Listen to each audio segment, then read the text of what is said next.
The Super Mario Bros. Movie is awesome. You've seen it, you know that already. But what if I told you it's not the first Mario movie? You'd probably say, no shit. There was a live-action Mario movie in 1993. But that one wasn't the first either. Oh no.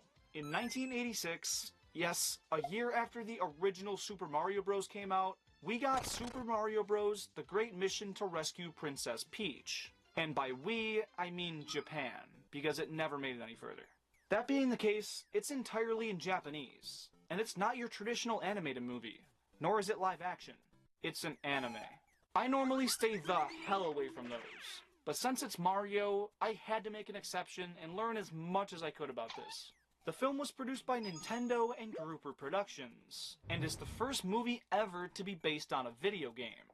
Well, it came out the same day as Running Boy Star Soldier's Secret, which is apparently based on a video game too, but I don't know what that is, and I don't care.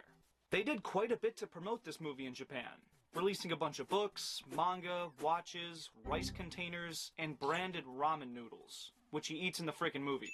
It has a lot of really cool history, and unfortunately most of it's lost. And the movie itself almost was too, since it only physically released in parts of Japan on VHS and Betamax. But thankfully, in the last few years, it's been fully recovered, restored, and preserved, so we shouldn't ever lose this odd piece of Mario's history. And watching this after the latest Mario movie, I realized the two have a lot in common. So if you're still avoiding spoilers, you gotta leave. I'm gonna be drawing quite a few comparisons throughout the video.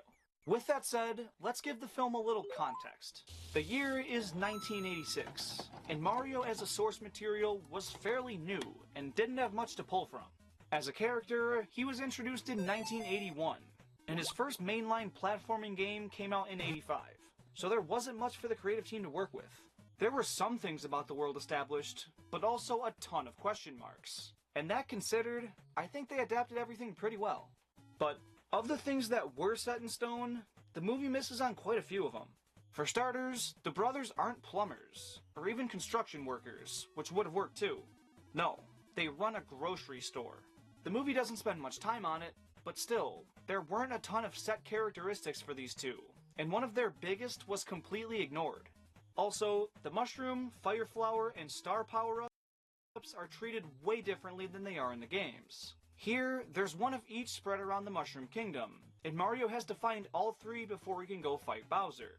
They're sought after more as valuable collectibles, rather than for their actual abilities. They kinda work like they do in the games, but Mario doesn't keep or lose the power. He can just use the ability whenever he wants. But I think the movie just kind of forgets they're there for the most part.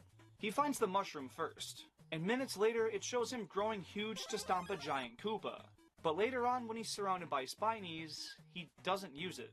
And after getting the fire flower, he spits it at some enemies, then is locked up later on and doesn't use it to take out the guards. It's just not consistent. I kinda get the whole idea of them being more rare. I mean, the new movie does it with the Starman, but where that one clearly defines what everything does, this one is all over the place.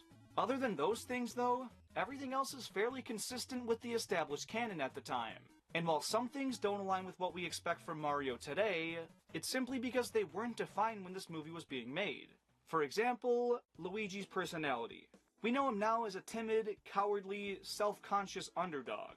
But in 1986, he was just Green Mario. So they had to flesh out his character themselves. But he's not green either, so...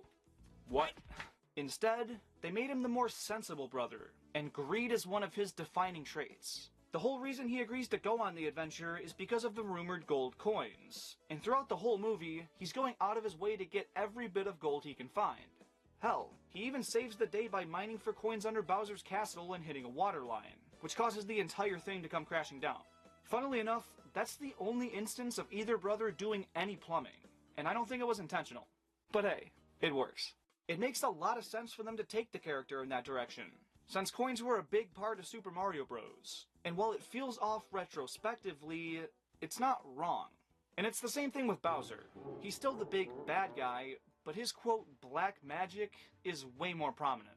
The manual for the original Mario Bros. Says the Koopas are famous for it, but it wasn't ever used for anything more than turning toads into bricks, which still happens in this movie, but on top of that, he can shapeshift into whatever he wants, which was never something he could do. Again though, this is a valid interpretation. It's just not the direction Nintendo went with him moving forward. Wait. No. Wait. His relationship with Peach, however, is very akin to what it is in the new movie. Bowser loves this woman with all of his heart, and after his wedding proposal is denied, he kidnaps her to marry anyway. In both movies, that's Bowser's motive for capturing her. And it's kinda crazy that this movie went that direction all that time ago, then no other Mario plot did until Super Mario Odyssey, and now the 2023 Mario movie. It's really come full circle. Ask your provider for Cologuard. Behold, the most refreshing refreshment the world has ever known. That's right, ice-cold liquid euphoria for $2. Sip, sip, hooray. Get a small smoothie, frappe, or frozen Coca-Cola beverage for $2. Peach as a character is also a lot like her movie self, being less helpless than the games make her out to be. Her rescue is still what pushes the story forward, but her importance in the Mushroom Kingdom is more exemplified, and she tried a couple things to escape Bowser herself. They don't work out, but hey, it's more than the game show. Of all the characters, it feels like they were most accurate with Mario. He's the same heroic, determined, lovable character that we've known for all these years, and he even dreams about pasta like in Mario 64. Spaghetti. Gotta love it. Overall, I think they did really well adapting the characters, and while the world itself does not feel like Mario, it's passable enough given the lack of source material. What's not passable is how boring this movie is. There's so many chase scenes and walking cycles that go on for minutes at a time, and play the same couple songs that are not Mario. And it's not in a, oh, it's not Mario, but it's pretty fun and catchy. No, they suck. And so do all these attempts at humor, which is made even more embarrassing when you see that it's considered an adventure comedy film. The adventure part barely holds up, but the comedy doesn't even come close. They try some very simple visual humor, like something out of Looney Tunes, but they lack the funny. On a more positive note, there are some entertaining scenes here and there. The first 5 minutes were a great hook. The part with the piranha plants and Lakitu was a lot of fun. The underwater section had some nice action, and the fireball platforming in the castle was awesome to see. They're pretty sporadic though, and they don't do enough to carry an otherwise slow movie. They account for maybe 10 minutes of the 61-minute runtime. Even with that said, my thoughts on the movie would be pretty neutral if it weren't for the terrible ending. So, Mario saves Peach, you know, yay! And he's so happy to finally be with the woman he loves. But she says she can only be with a prince with the same necklace as her. And once she says that, the dog that was traveling with you transforms into said prince, and she throws Mario to the side for him. Poor guy. The reason he went on the journey to begin with, completely pulled out from under him. But before the movie ends, God shows up to explain the lesson to the viewer. True courage comes from true love.